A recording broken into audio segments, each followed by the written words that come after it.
Next video तुमको बता रहे हैं effect of dielectric medium on Coulomb's law.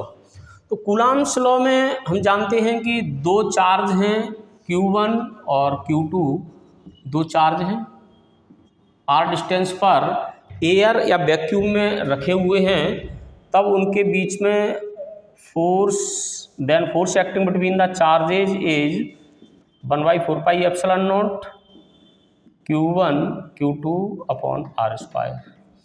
Now these charges are placed in a medium of dielectric constant K.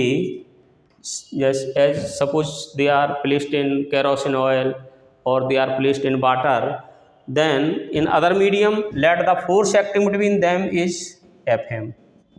So Fm is equal to 1/4 pi epsilon naught K Q1 Q2 upon r square. This is equation second. Now if we divide the equation first by second, then we get Fa upon Fm. This is equal to all quantity are cancel out, only ये बचेगा 1/k बचेगा, k ऊपर पहुंच जाएगा. This is equal to k. Therefore Fa upon Fm is equal to k.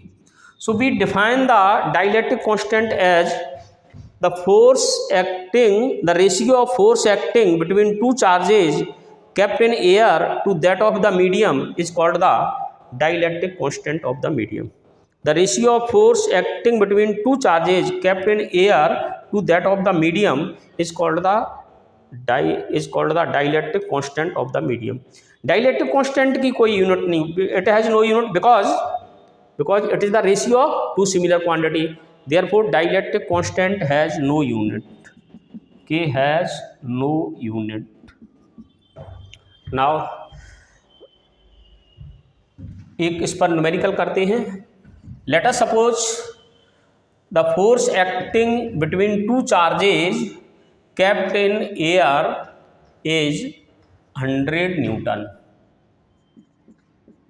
and if they are placed in a medium, then force acting between them is 25 Newton.